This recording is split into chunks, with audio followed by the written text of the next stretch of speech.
Now, Fitch Ratings has announced the downgrade of South Africa effectively to sub-investment grade. That's a technical term for it, but you may be more familiar with it being described as junk status. It's now changed its rating to BB plus from BB minus, with the outlook being stable. Now, the ratings agency says that the recent cabinet reshuffle is likely to result in a change in fiscal policy.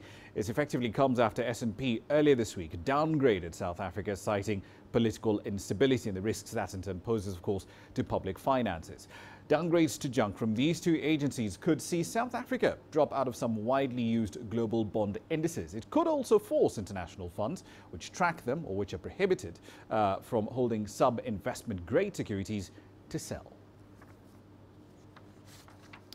Let's get some more details on everything that's been happening in South Africa. Angelo Coppola is live in Johannesburg tonight. He's got more data on this story. Angelo, in terms of scale, give us a sense, how big were today's protests, especially going back to 1994?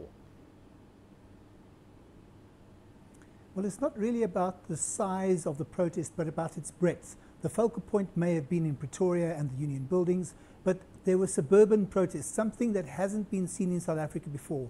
There was a single rallying cry and schools closed, people were given a day of work, and they all took to their suburbs or joined the bigger marches.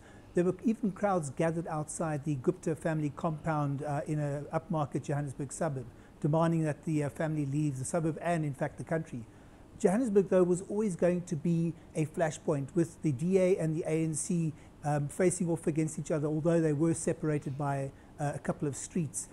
There were several incidents there instigated by the ANC supporters, according to eyewitnesses we spoke to and to what we saw on the ground ourselves. So a big, broad-based demonstration with one rallying call. Raman?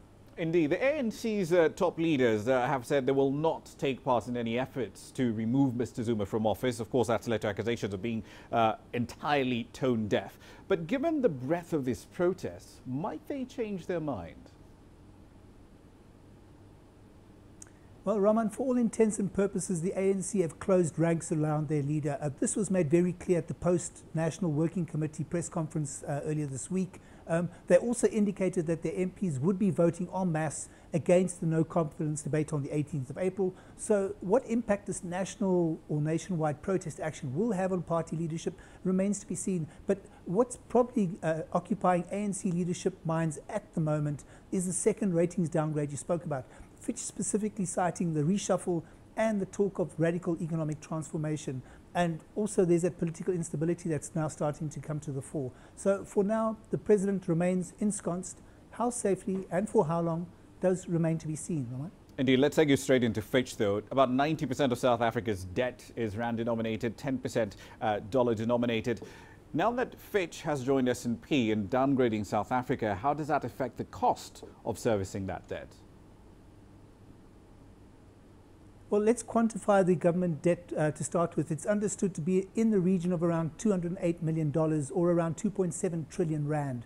Today's announcement affects foreign and locally denominated debt. So the foreign denominated debt is pegged at around 10%. And here's the problem. 10% of South Africa's bondholders who are part of that foreign currency denominated component now have to sell their bonds as part of their portfolio mandate. And that's going to trigger a rise in the yield. This means that the debt service cost associated with that instrument rises, and that is very bad news for the country. Indeed, because more cash being spent in debt is cash that can't be spent elsewhere. But let's talk about one of the arguments that Fitch made. Now that Pravin Gordhan is out, SOE debt, as they put it, is more likely to migrate onto the public balance sheet. I mean, that sounds to me like they're saying that the odds are that you're going to see more guarantees, more bailouts of these inefficient state-owned companies by the government. Well, it certainly does. The situation with SAA, for example, is very precarious. They really don't appear to have a plan or a plausible plan to dig themselves out of that multi-million-dollar hole that they've dug for themselves. The losses have spiraled out of control. We know that Gordhan was there trying to right the ship when he was sacked. Eskom, on the other hand, says, as you mentioned earlier, that they feel confident that they can raise any funding they need from the markets when they need it over the next 5 years. But here's the problem. It all depends on the availability of government guarantees. So it appears that SAA will require a bailout or at least another very large guarantee, and Eskom thinks that they can get away with it.